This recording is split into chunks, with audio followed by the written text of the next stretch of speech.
Salut tout le monde, aujourd'hui petite vidéo sur la vidange de la Yamasaki. Je suis un peu en train de péter un câble parce que ma GoPro elle me fait depuis tout à l'heure, elle coupe, elle me dit que la micro SD elle marche plus. Donc si ça continue, cette GoPro là, cette merde là, elle va finir dans le mur juste là et je vais en racheter une autre. Mais pas une GoPro, parce que là GoPro c'est mort, ça me fait chier. La caméra elle arrête pas de bugger, c'est la GoPro Hero 8, hein. Je sais pas pourquoi elle bug comme ça, enfin bref ça me casse les couilles. Alors, pour faire la vidange, vous aurez besoin de que dalle. Une clé de 17, c'est tout ce qu'il vous faudra. À ce moment-là de la vidéo, je ne l'ai pas précisé, mais vous allez avoir besoin d'un bac de récupération d'huile ou d'un bidon coupé en deux d'une contenance de 1 litre minimum pour faire votre vidange. Et bien sûr, un bidon. Le bidon pour votre vidange, il vous faudra pas forcément de la motule. Moi j'ai pris ça parce que j'avais que ça à côté de chez moi. Du 10-40 technosynthèse, je sais pas ce que c'est. Moi je connais que la synthétique, de la minérale et de la semi-synthétique.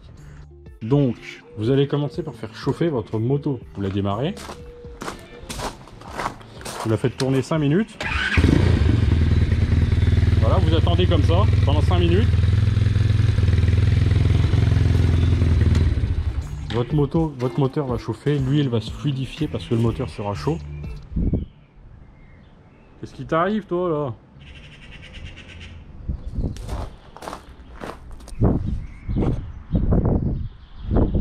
T'as fini ton bordel ? Connard. Donc je disais, votre moteur sera chaud.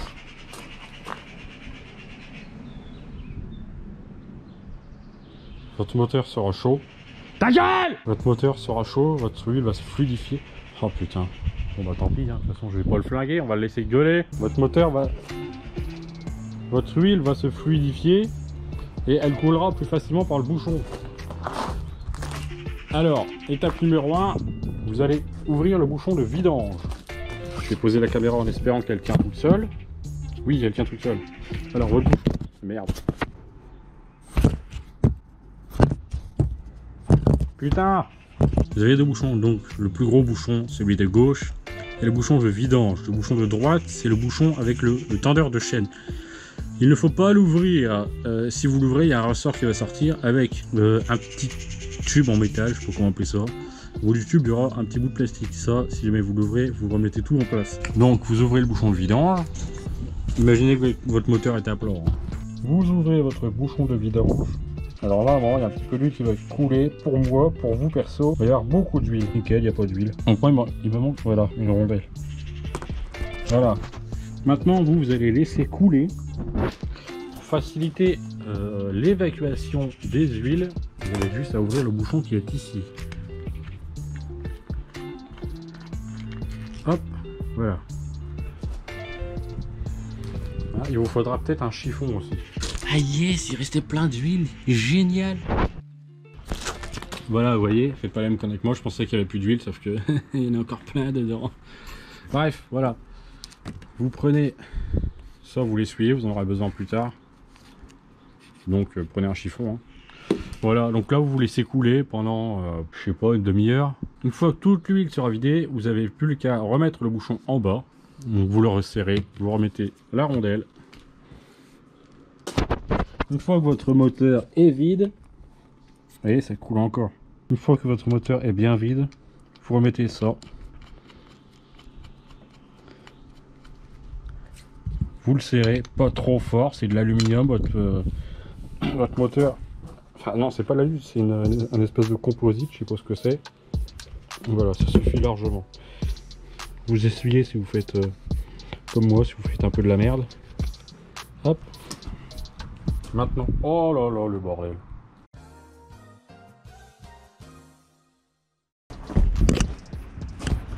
On va faire comme si on n'avait rien vu.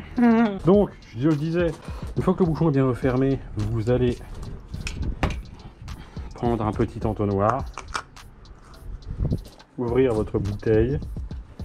Pas besoin d'un tutoriel pour ouvrir une bouteille, je suppose. Voilà, une main. Alors, le remplissage. Oui, je sais, le moteur il est pas droit. Hein. Vous, il faut que votre moto il soit droite. Si vous avez une béquille d'atelier, ça serait parfait. Non, bah vous allez devoir remplir un peu, attendre, tenir votre moto droite à une main. Avec l'autre main, vous prenez la jauge, vous le mettez dedans, vous attendez un tout petit peu, vous le sortez et vous regardez. Je vais vous expliquer après. Là, on va essayer quand même de le mettre droit, le moteur. Est-ce qu'il y a un petit point d'appui dans le coin ? Voilà, le moteur est un petit peu penché. Nickel, le moteur est droit.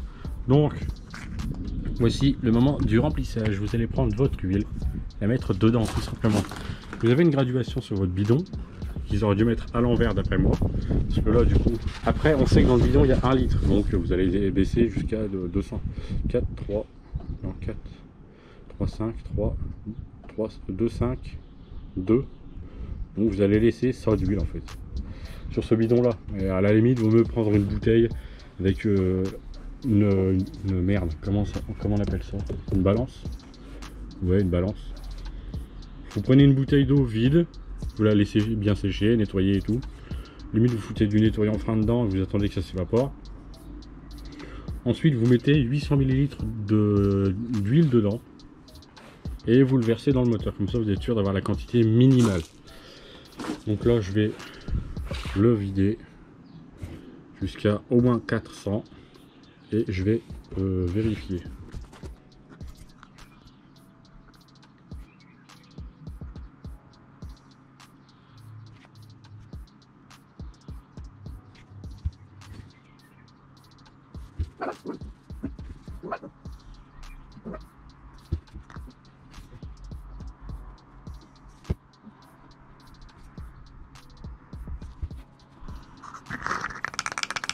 Donc vous voyez, j'ai mis, il reste 250, donc je suis à 750 ml.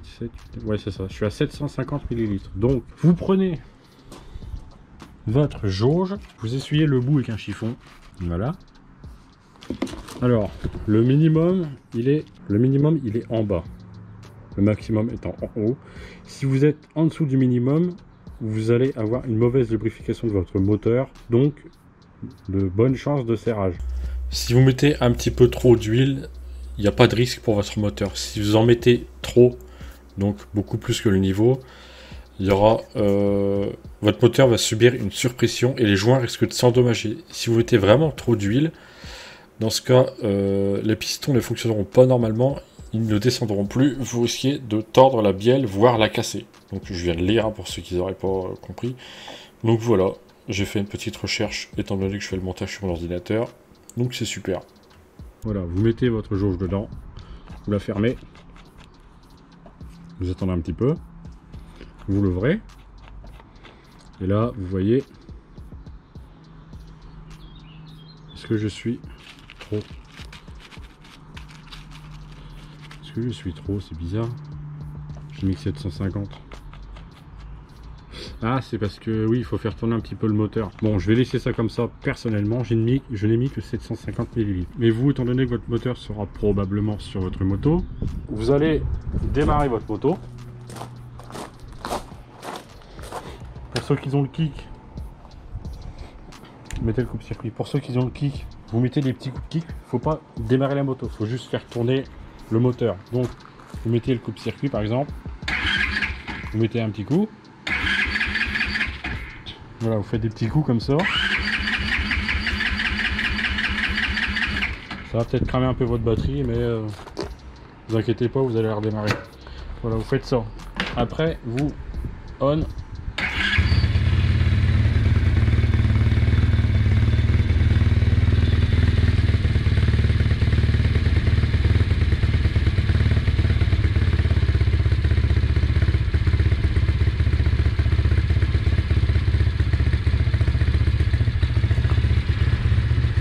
Maintenant, vous allez attendre un petit peu, genre 5 minutes, le temps que l'huile elle coule en bas, elle soit bien au niveau. Et vous allez reprendre votre niveau. Donc vous ressortez votre machin, vous l'essuyez, vous le remettez dedans, vous le ressortez, et vous regardez votre niveau. Donc logiquement, il doit être en dessous du maximum. Là, je sais pas pourquoi il est plus que le max, je suppose que c'est comme je viens de vous dire, hein. Il est au-dessus du niveau, enfin il n'est pas au-dessus du niveau, il est au bon niveau, sauf que l'huile elle n'est pas encore partie dans tout le circuit. Là elle est dans la réserve en bas. Et voilà, c'était le tutoriel pour la vidange de votre Yamasaki. Donc vous voyez, c'est très facile à faire, c'est à la portée de tout le monde. Vous avez besoin de 3 fois rien, une clé, un chiffon et votre bidon, ça vous suffit largement. J'aurais dû faire la vidange avec le moteur dans la Yamasaki, sauf que j'avais besoin de la Yamasaki, donc j'ai pas eu le temps de le faire et j'en ai encore besoin tout à l'heure. Donc le moteur là, il va retourner dans la Yamasaki. Le 140 qui est là, il va retourner dans... Je sais même pas ce que je vais en faire en fait.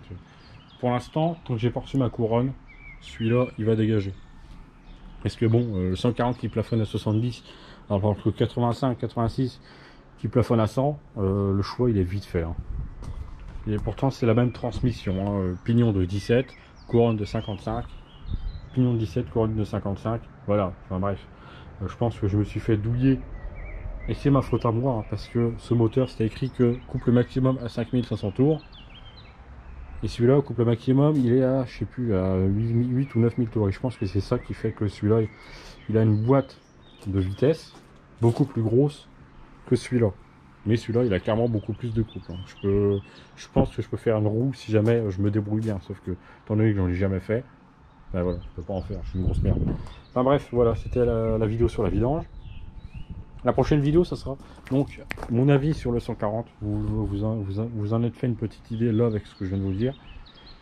Mais c'est pas un moteur que je conseille. Pour l'instant. Donc voilà, merci d'avoir vu la vidéo. N'hésitez pas à vous abonner, à liker, à commenter. Si vous commentez, ça me fait de la visibilité. Plus j'aurai de visibilité, plus j'aurai de vues, plus j'aurai envie de faire des vidéos. En ce moment, c'est plutôt naze ce que je fais. Mais j'ai bien envie de modifier complètement la moto et que ça plaise à tout le monde. Enfin, voilà. Je raconte ma vie encore une fois. Vas-y, c'est pourri.